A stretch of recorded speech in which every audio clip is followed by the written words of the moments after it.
مجھے 2 دن ہوئے تھے ابھی لندن سے واپس آئے ہوئے، لیکن دادا جی کو پتہ نہیں کس بات کی جلدی تھی۔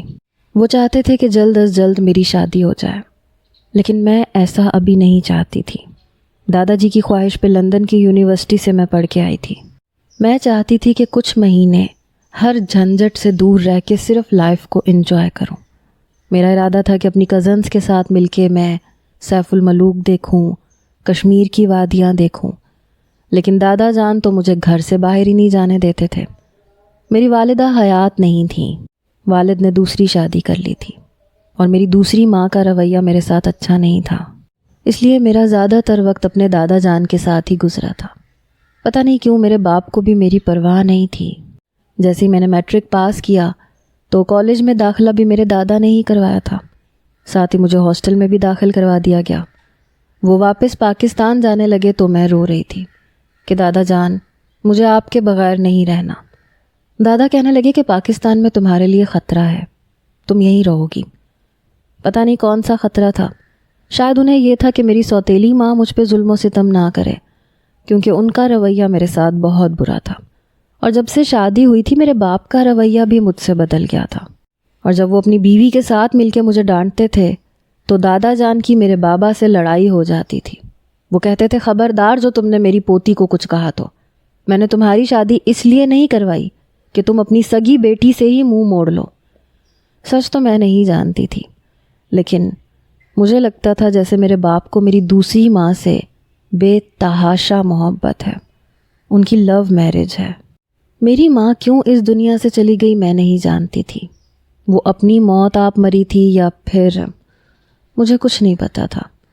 بہرحال لیکن یہ محسوس ہوتا تھا مجھے کہ کوئی راز ہے جو مجھ سے چھپایا جا رہا ہے۔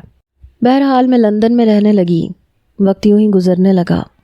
دادا جان نے کہا تھا کہ بیٹا یہ یاد رکھنا کہ ہمارے ہاں لڑکیوں کی شادی وہیں ہوتی ہے جہاں ان کے بڑے چاہتے ہیں، اس لیے بے شک میں تمہیں یہاں اس ملک میں پڑھانا چاہتا ہوں، لیکن اس سے آگے کچھ نہیں سوچنا، بس اپنا خیال رکھنا اور میری عزت کا بھی مان رکھنا۔ اور پھر میں نے ایسے ہی کیا تھا، کیونکہ تربیت بچپن سے حویلی میں ہی پائی تھی۔ میں پورے 6 سال بعد واپس آئی تھی اور آتے ہی دادا جان کے ساتھ گلے لگ گئی تھی۔ 6 سال بعد بھی میرے باپ کے دل میں میرے لیے کوئی بھی تڑپ نہیں تھی، نہ محبت۔ بس میرے سر پہ ہلکا سا ہاتھ رکھا اور پوچھا کہ کیسی ہو۔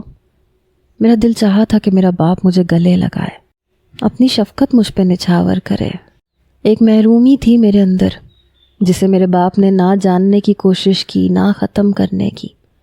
مجھے اپنی سوتیلی ماں سے کوئی غرض نہیں تھا، کوئی مطلب نہیں تھا، کیونکہ وہ میری تھی ہی نہیں، لیکن باپ تو میرا تھا نا۔ پھر کیوں اس کے دل میں میرے لیے کوئی ہلچل نہیں مچتی تھی؟ میری آنکھوں میں آنسو تھے۔ میرا باپ تو نہیں سمجھ سکا، لیکن دادا نے مجھے سینے سے لگایا تھا۔ باپ کا لمس میں نے اپنے دادا سے پایا تھا، ان سے میں نے شفقت پائی تھی، اس لیے ان کا مان کبھی نہیں توڑا تھا۔ میں نے بھی اپنے آنسو دادا کی قمیض میں جذب کیے، پھر ان کے ساتھ بیٹھ کے لندن کی باتیں کرنے لگی، پر مجھے لگا جیسے وہ یہ سب کچھ غیر دماغی سے سن رہے ہیں۔ ان کے ماتھے پہ پسینے کے قطرے تھے، حالانکہ موسم سرد تھا، چہرے پہ عجیب سی بدحواسی تھی۔ وہ کہنے لگے میرے ایک دوست کا بیٹا لندن میں ہی جاب کرتا ہے، بس چند ہفتوں میں آ جائے گا، پھر میں تمہارا رشتہ اس سے پکا کر دوں گا۔ مجھے اس بات پہ کوئی اعتراض نہیں تھا، میں جانتی تھی میرے دادا میرے لیے جو فیصلہ کریں گے وہ میرے لیے بہتر ہوگا، کیونکہ میری اپنی زندگی میں کوئی تھا ہی نہیں۔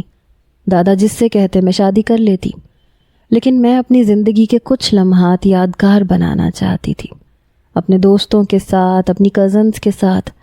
لیکن دادا جان کو پتہ نہیں کون سا ڈر تھا، میں سمجھ نہیں پا رہی تھی۔ میں نے کہا دادا جان اتنی کیا جلدی ہے، مجھے ابھی 2 سال تک شادی نہیں کرنی، 6 سال بعد میں واپس آئی ہوں، ابھی مجھے آپ کے ساتھ رہنا ہے، آپ کے ساتھ وقت گزارنا ہے۔ وہ کہنے لگے کہ وقت ہی تو نہیں ہے میرے پاس، بیٹا میں تمہیں ایک محفوظ پناہ دینا چاہتا ہوں، تمہیں نہیں پتہ، تمہیں کچھ بھی نہیں پتہ میری جان، میرے بچے، بس ایک بار تمہارا نکاح ہو جائے تو میری جان کو سکون ہو جائے گا۔ شاید انہیں یہ لگتا تھا کہ ان کے بعد میرے والد کا رویہ مجھ سے بدل جائے گا۔ اگر ایسا لگتا تھا تو شاید ٹھیک ہی لگتا تھا، وہ تو مجھے دیکھتے تک نہیں تھے۔ کبھی کبھی مجھے لگتا تھا کہ شاید میں کوئی لے پالک ہوں، میرا باپ میرا سگا باپ ہے ہی نہیں۔ ایسے کیسے ہو سکتا ہے کہ اپنی اولاد کے لیے ان کے دل میں تڑپ بھی نہ پیدا ہو؟ ایسا تو نہیں ہو سکتا کہ میرا باپ ایسا نہیں تھا۔ میں نے دادا جی سے کہا کہ مجھے کچھ مہینوں کے لیے جانے دیں، مجھے سیف الملوک دیکھنی ہے، کشمیر دیکھنا ہے، کاغان کی وادیاں دیکھنی ہیں۔ پلیز دادا جان، مجھے اپنے چچا کی بیٹیوں کے ساتھ جانا ہے اور مجھے سب جگہ گھومنا ہے۔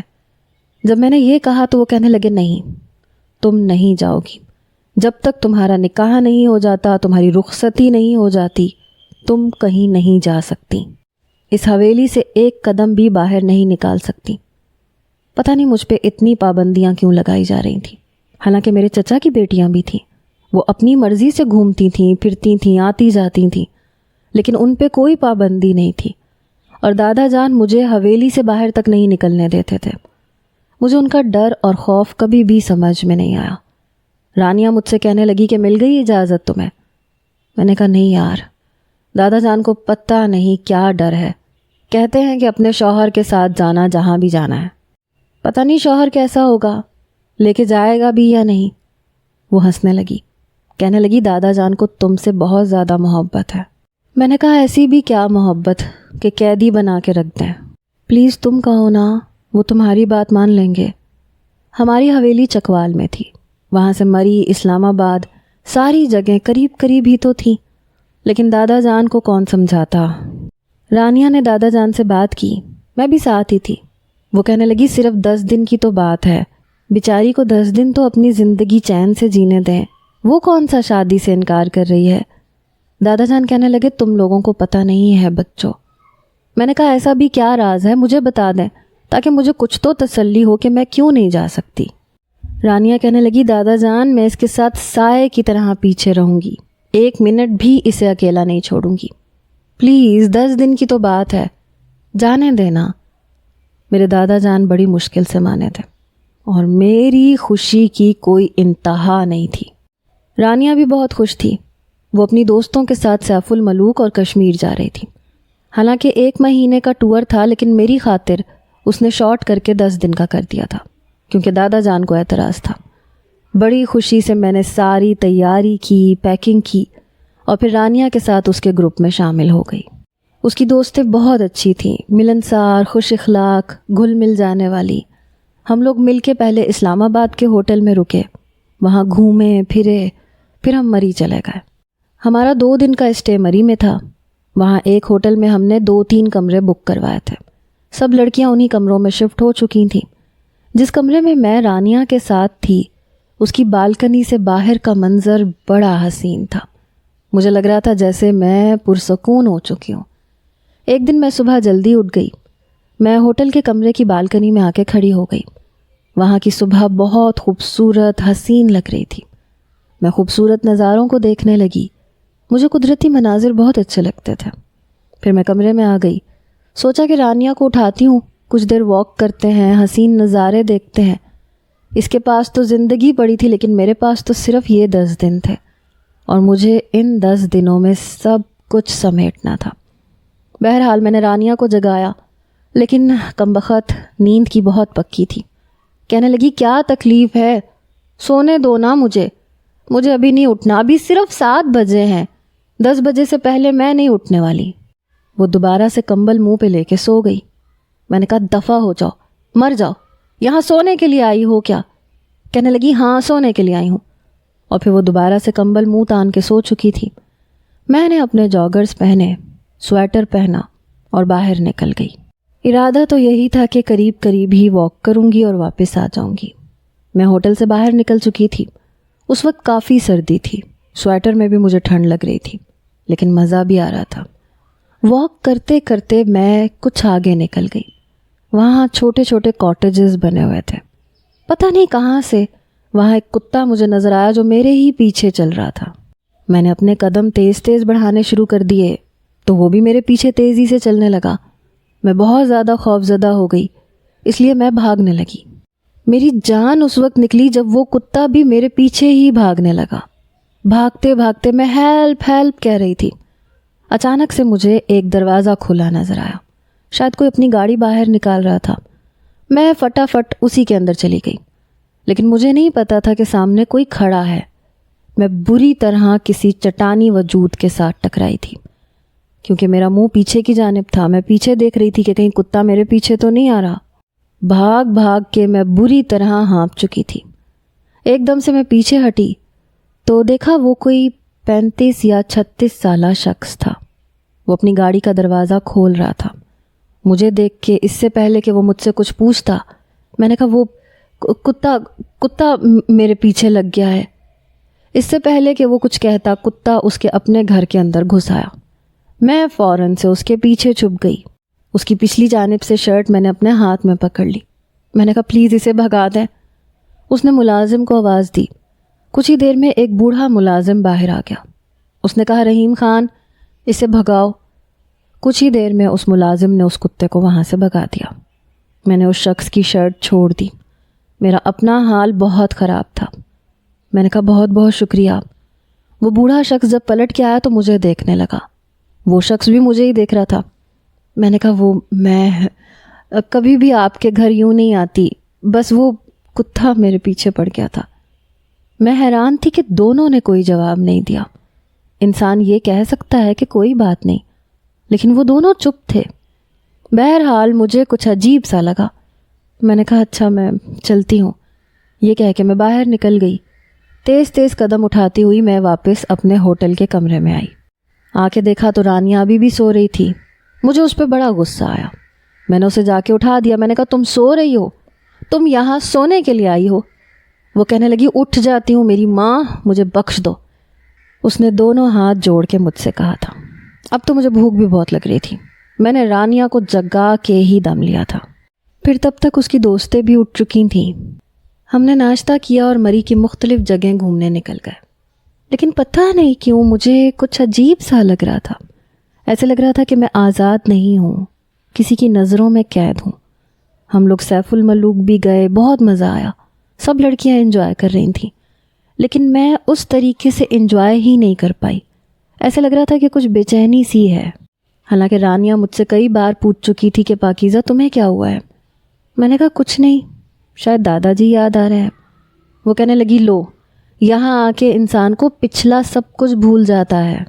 ایسے موقع پہ یا تو یہ دل چاہتا ہے کہ کوئی ہینڈسم سا نوجوان مل جائے اور کوئی لو اسٹوری چل جائے، یا پھر کسی کا رشتہ طے ہونا ہو تو اسے یہ خیال آتا ہے کہ شادی کے بعد اپنے شوہر کے ساتھ یہاں ضرور آؤں گی۔ وہ شاید مجھے تنگ کر رہی تھی۔ میں نے کہا آرام سے بیٹھ جاؤ، سمجھ آئی نا؟ مجھے پتہ ہی نہیں ہے کہ وہ کون شخص ہے اور کس سے رشتہ طے ہوا بھی ہے کہ نہیں، اور ایک تم ہو اتنے لمبے چوڑے خواب دیکھ رہی ہو، اور وہ بھی میرے لیے۔ وہ کہنے لگی خوابوں کا کیا ہے، اس پہ کوئی پابندی تو نہیں ہے نا۔ بہرحال 8 دن گزر گئے تھے۔ ہم واپس اسلام آباد آ گئے، پھر وہاں سے چکوال، لیکن دادا جان بے حد بے چین تھے۔ مجھے دیکھ کے ہی انہیں چین آیا تھا۔ ملازمہ نے مجھے بتایا کہ جب تک آپ نہیں تھیں دادا جان 3 دن میں 3 بلڈ پریشر کی گولیاں کھاتے رہے ہیں۔ میں حیران تھی کہ مجھ سے اتنی محبت کیوں کرتے ہیں۔ میرے لیے اتنے ہی پریشان تھے تو مجھے 6 سال لندن کیسے بھیج دیا۔ 2 دن دادا جان کے ساتھ ہی میرا وقت گزرا۔ وہ مجھ سے پوچھتے رہے کہاں گئی، کیا کیا، اور میں انہیں بتاتی رہی۔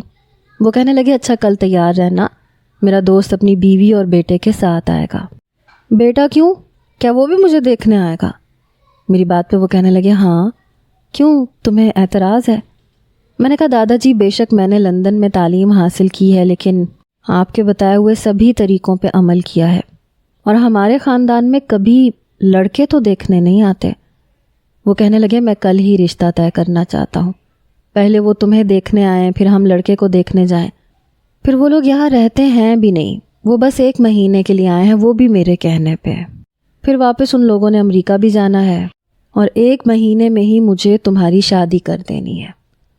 بہرحال میں نے کوئی جواب نہیں دیا تھا۔ اگلے روز شام کو میں تیار تھی۔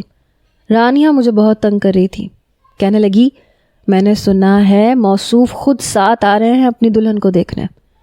میں اس وقت کچن میں باورچن سے پوچھ کے نگٹس بنا رہی تھی، ساتھ میں پاستا وغیرہ بھی، کیونکہ دادا نے کہا تھا کہ ہر چیز تم بناؤ گی۔ رانیہ شیلف پہ بیٹھی مجھے تنگ کر رہی تھی۔ میں نے کہا رانیہ کی بچی، پہلے میں بڑی نروس ہو رہی ہوں، مجھے تنگ مت کرو، بلکہ میری ہیلپ کرواؤ۔ وہ کہنے لگی میں کیوں کرواؤں ہیلپ؟ ارے بھائی دادا جان نے یہ بھی تو بتانا ہے نا کہ ان کی پاکیزہ کتنی سگھڑ ہے۔ وہ کہیں گے حماد بیٹا پاستا کھاؤ نا، پاکیزہ نے اپنے ہاتھ سے بنایا ہے۔ پھر کہیں گے حماد تم نے نگٹس تو چکھے ہی نہیں، یہ میری پاکیزہ نے بنایا ہے۔ مجھے تو یہ بھی نہیں پتا تھا کہ جو لڑکا مجھے دیکھنے آ رہا ہے اس کا نام حماد ہے۔ میں نے کہا بڑی نالج ہے تمہیں۔ وہ کہنے لگی تمہاری طرح تھوڑی ہوں، دادا جی کی چمچی۔ یہ کہتے ہوئے اس نے پاستے کے باؤل میں سے میکرونی نکال کے اپنے منہ میں ڈالی۔ میں نے کہا خبردار ہاتھ مت لگاؤ، میں نے اتنی مشکل سے اسے سیٹ کیا ہے۔ میں نے وہ باؤل اٹھا لیا۔ کہنے لگی بڑی فکر ہے تمہیں کہ تمہارے سسرال والوں کے سامنے تمہارا سگڑاپا کم نہ نظر آئے۔ پھر مجھ سے کہنے لگی ویسے یار یہ تو زیادتی ہے، 6 سال بعد میں نے تمہاری شکل دیکھی ہے اور اب تم پھر امریکہ چلی جاؤ گی۔ یہ دادا جی کو مسئلہ کیا ہے، یہاں کیوں نہیں رکھتے تمہیں؟ میری اور رانیہ کی بچپن سے بہت اچھی دوستی تھی، میٹرک ہم نے ساتھ ہی کیا تھا۔ جب دادا جان مجھے لندن چھوڑنے جا رہے تھے تب بھی وہ بہت رو رہی تھی، میں بھی بہت رو رہی تھی۔ میرے چچا کی 3 بیٹیاں تھیں، رانیہ سب سے بڑی تھی، میری اسی سے دوستی تھی۔ لیکن یہ پہیلی تو میں بھی آج تک نہیں سمجھ پائی تھی کہ دادا جان نے مجھے اتنی دور کیوں بھیجا تھا، اور یہاں آتے کیوں میری شادی کروا کے پھر سے مجھے پردیس بھیج رہے تھے۔ بہرحال میں ہر چیز کو ریڈی کر کے اپنے کمرے میں آ گئی۔ کاٹن کا ایک سوٹ پہنا، ہلکا سا میک اپ کیا، بال یوں ہی کھلے چھوڑ دیے۔ ویسے بھی میرے بال کندھوں سے کچھ ہی نیچے تھے، لیئرز میں کٹے ہوئے تھے۔ ابھی میں ریڈی ہوئی تھی جب رانیہ آئی، میرے کمرے میں آئی اور کہنے لگی آ گیا تمہارا ہیرو۔ ہائے سچی پاکیزہ بالکل فواد خان جیسا لگ رہا ہے۔ میں نے کہا تم دیکھ کے بھی آ گئی؟ کہنے لگی اور کیا، ارے بھائی میری پیاری دوست کی شادی کا معاملہ ہے، دیکھنا پڑتا ہے۔ بہرحال میں نے لڑکا پاس کر دیا ہے، اس لیے تمہیں ٹینشن لینے کی کوئی ضرورت ہی نہیں ہے۔ ماں بھی بڑی ماڈرن ہے، ساڑی پہن کے آئی ہیں، اور یہ تم کیا نیک پروین بنی بیٹھی ہو؟ ارے پینٹ شرٹ پہن کے جاؤ، پتہ چلے لڑکی لندن سے پڑھ کے آئی ہے۔ میں نے کہا ہاں پینٹ شرٹ پہن لوں تاکہ دادا جان اپنی نظروں سے گھور گھور کے مجھے مار ڈالیں۔ ہٹو پیچھے۔ میں نے اسے پیچھے کیا اور نیچے کا زینہ اتر گئی۔ ڈرائنگ روم میں پہلے سے ہی سب موجود تھے، یہاں تک کہ میرے والد اور میری سوتیلی ماں بھی۔ بڑی تمیز سے سب بیٹھے ہوئے تھے۔ میں نے سلام کیا اور اندر داخل ہو گئی۔ بس اندر داخل ہوتے ہوئے میری نظر اس لڑکے پہ پڑی۔ وہ واقعی خوش شکل نوجوان تھا۔ میں دادا جی کے برابر میں ہی بیٹھ گئی، نظریں جھکا کے۔ وہ خاتون اور ان کے شوہر مجھے دیکھنے لگے۔ پھر وہ خاتون مجھ سے سوال کرنے لگیں کہ لندن میں کس کالج میں پڑھی ہو؟ پھر ادھر ادھر کی باتیں کرنے لگیں۔ میں نظریں جھکائے جواب دے رہی تھی۔ وہ خاتون کہنے لگی ملک صاحب آپ کی پوتی تو لگتا ہی نہیں ہے کہ لندن سے آئی ہے، ماشاء اللہ سے بہت پیاری ہے۔ بہرحال جیسا تعلق آپ کا میرے سسر کے ساتھ رہ چکا ہے اور جس طرح سے آپ نے ہمیں بیٹی اور بیٹے کی طرح ٹریٹ کیا ہے، ہم تو اس رشتے کو بنا دیکھے بھی پکا کر چکے تھے۔ بس یہ تو فارمیلٹی ہے۔ میری سوتیلی ماں کے ماتھے پہ ابھی بھی بل ڈلے ہوئے تھے۔ میرے دادا جان حماد کے والد سے کہنے لگے میں چاہتا ہوں ایک بار حماد پاکیزہ سے بات کر لے تو بے شک کر لے۔ رشتہ تو بے شک میں نے ہی مانگا ہے اور اپنے منہ سے مانگا ہے، لیکن دونوں بچوں کی مرضی ہونی چاہیے۔ پاکیزہ کا ذہن بالکل اپنے نام کی طرح صاف ہے، اس بات کی تو میں گارنٹی لیتا ہوں، لیکن حماد تم لوگوں کی وجہ سے یہاں آیا ہے تو مجھے یہ اچھا نہیں لگے گا۔ میرے دادا نے صاف بات کہی تھی بنا کسی لگی لپٹی کے۔ وہ خاتون کہنے لگی نہیں ایسی بات نہیں ہے، حماد کی زندگی میں بھی کوئی لڑکی نہیں ہے، لیکن پھر بھی دونوں بچے ہیں، اچھا ہے کہ ایک دوسرے سے بات چیت کر لیں۔ لیکن اس نوجوان نے کہا نہیں موم بس ٹھیک ہے۔ دادا جان کہنے لگے بیٹا تمہاری رضامندی تو شامل ہے نا؟ وہ کہنے لگا جی میری رضامندی شامل ہے، آپ کو میری طرف سے شکایت نہیں ملے گی۔ میرے دادا جان نے اٹھ کے اس کے سر پہ پیار دیا، پھر اس کے ہاتھ میں اپنی گھڑی اتار کے پہنا دی۔ وہ کہنے لگے یوں تو میں نئی گھڑی بھی منگوا سکتا تھا، لیکن یہ ہمارے ہاں کا رواج ہے۔ اس خاتون نے بھی اپنے پرس میں سے ایک مخملی ڈبیا نکالی، اٹھ کے میرے پاس بیٹھ گئیں اور میرے ہاتھ میں ڈائمنڈ کی رنگ پہنا دی۔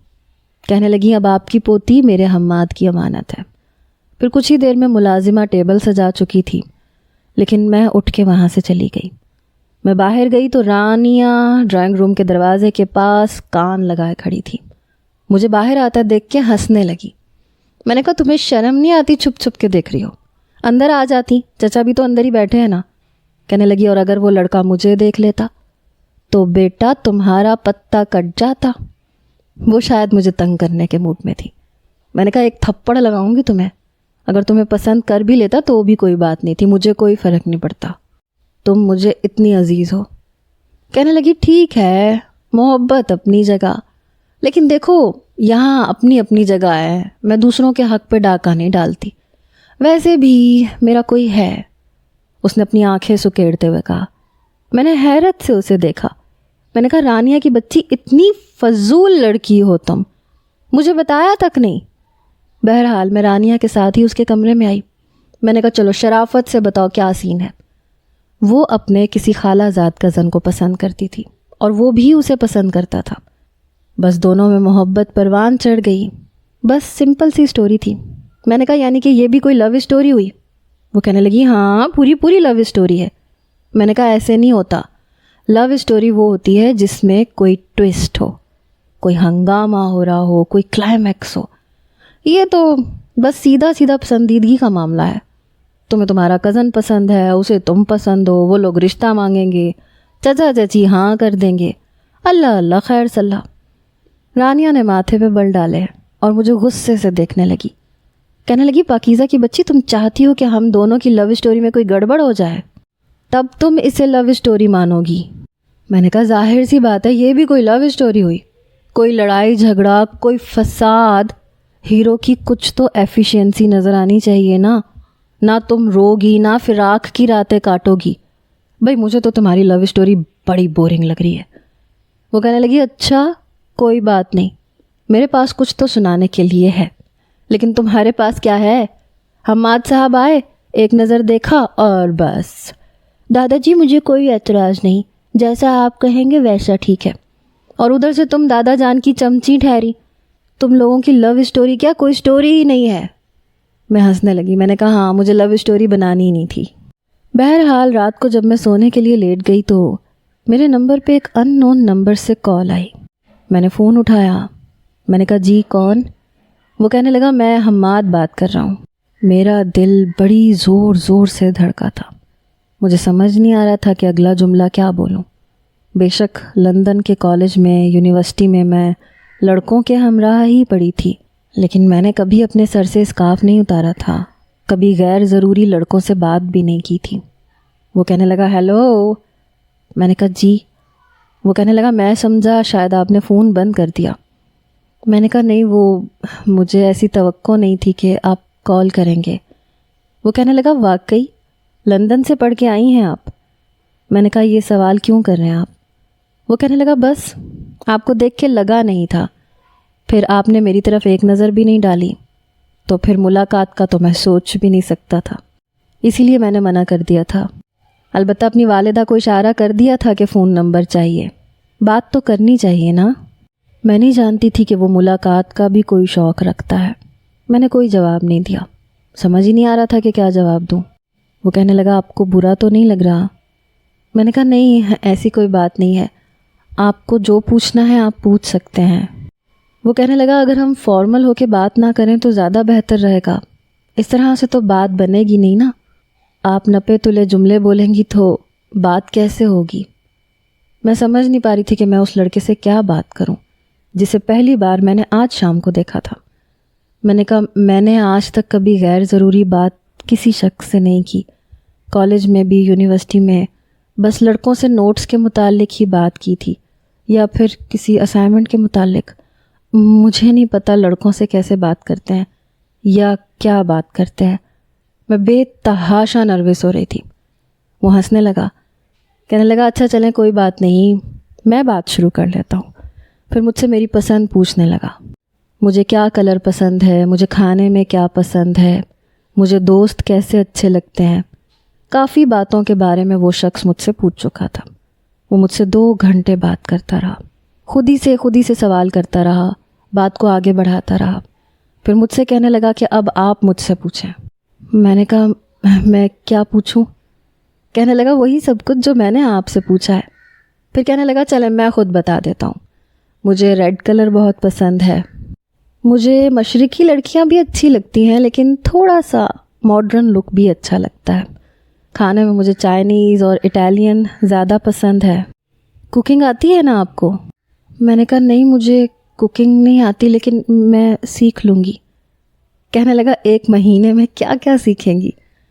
میں نے کہا میں کوشش کر لوں گی.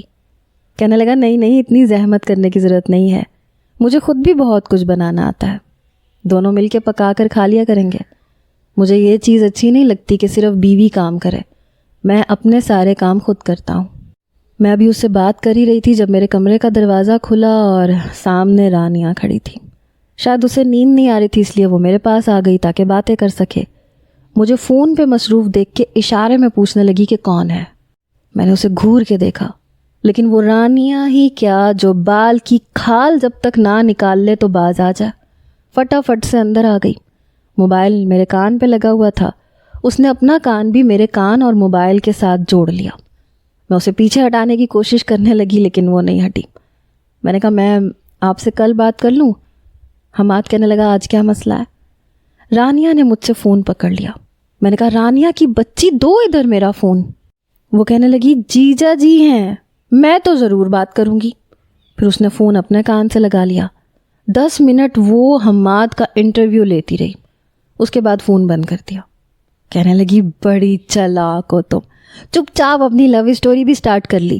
اور یہاں پچھلے 2 سال سے جو میں نے اپنے کزن کو بڑی مشکل سے پٹایا, پھر اس کے ساتھ لو سین چلایا تاکہ میں ساری زندگی یہ فخر کر سکوں کہ میری لو میرج ہوئی ہے, تم نے اس کا ستیہ ناش کر دیا کہ کوئی ٹوسٹ ہی نہیں ہے. اور یہاں تم اپنی داستان محبت شروع کر کے بیٹھ گئی ہو.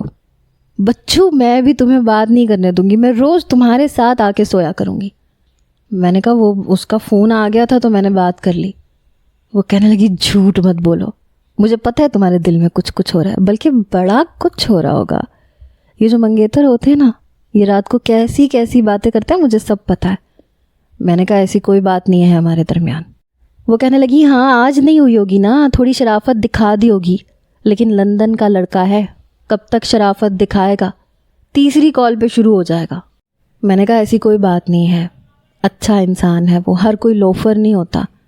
وہ کہنے لگی چاہے جتنا مرضی شریف ہو, منگیتر کے معاملے میں اتنا شریف نہیں ہوتا, کوئی نہ کوئی بات تو کرتا ہی ہے. یہ لندن والے جیجا جی بھی ضرور کریں گے. 10 منٹ میں بات کر کے میں نے اندازہ لگا لیا ہے, ہم تو اڑتی چڑیا کے پر گن لیتے ہیں بچو. میں نے کہا اچھا ٹھیک ہے, بات کر لی نا تم نے, پر بھی گن لیے تم نے, تو اب جاؤ اور اپنے کمرے میں جا کے سو. وہ کہنے لگی ایسے کیسے, اب تو میں پوری رات اسی طرح یہیں پہ رہوں گی. مل کے باتیں کیا کریں گے, تم حماد سے باتیں کیا کرنا, میں کان لگا کے چپ چپ کے سنا کروں گی, آخر مجھے بھی تو پتہ چلے کتنا شریف ہے. میں نے کہا رانیہ تمیز سے. وہ ہنسنے لگی, کہنے لگی بیٹا تمہاری لو اسٹوری میں نہیں چلنے دوں گی, جب بھی اس کا فون آئے گا میں اٹھا لوں گی, اسے بھی تو پتہ چلے کہ سالی کیا ہوتی ہے. اور پھر ایسے ہی ہوتا تھا. رانیہ روز رات کو 10 بجے میرے کمرے میں آ ٹپکتی تھی, تکیہ بھی وہیں پہ رکھ لیتی اور لیٹ جاتی. میں نے کہا سو جاؤ, فون بھی میں نے اسے پکڑا دیا. میں نے کہا جب فون آئے گا تو تم ہی بات کر لینا. کہنے لگی ایسے کیسے, بات تم کرو گی, میں تو صرف سنوں گی. میں نے کہا تمہیں شرم نہیں آئے گی؟ وہ کہنے لگی نہیں, میں تو ہوں ہی صدا کی بے شرم. میں نے کہا بیٹا کل کو تمہاری باری آئے گی نا تو میں بھی یہی سب کچھ کروں گی. کہنے لگی ایسے کیسے, تب تک تو تم امریکہ میں ہوگی اپنے میاں جی کے ساتھ, تمہیں تو میں اپنی شادی سے صرف 2 دن پہلے بلاؤں گی. ہر وقت مذاق شرارتیں اس کے دماغ میں چلتی رہتی تھی. رات کو 12 بجے حماد کا فون آیا تو مجھ سے پہلے اس کے کان کھڑے ہوئے تھے. میں نے فون اٹھایا تو رانیہ نے اپنا کان میرے کان کے ساتھ یوں چپکا دیا جیسے پتہ نہیں کیا, جیسے اس نے قارون کا خزانہ مجھے بتانا ہے جو رانیہ سن نہیں پائے گی. میں نے بھی کوہنی ماری لیکن پیچھے نہیں ہٹی وہ. حماد کہنے لگا کہ آپ میری کال کا انتظار کر رہی تھیں؟ میں نے کہا نہیں, میں سونے کی تیاری کر رہی تھی. وہ ایکچولی میری کزن میرے ساتھ ہوتی ہے نا تو اسی سے باتیں ہو رہی تھیں. میں نے اسے فوراً ہی بتا دیا. کہنے لگا او وہ جو کل مجھ سے بات کر رہی تھیں. میں نے کہا جی وہی. رانیہ مجھے آنکھیں دکھا رہی تھی کہ میں نے اسے کیوں بتایا. کہنے لگا بڑی تیز لڑکی ہے, 10 منٹ میں میرا پورا انٹرویو لے لیا تھا. پھر کہنے لگا میسیج پہ بات کریں. میں نے کہا نہیں وہ ابھی سوئی نہیں ہے۔ یہ سن کے رانیہ نے میرا گلا دبانا شروع کر دیا، کہنے لگا اچھا چلیں کوئی بات نہیں، پھر کبھی صحیح۔ حماد نے فون بند کر دیا۔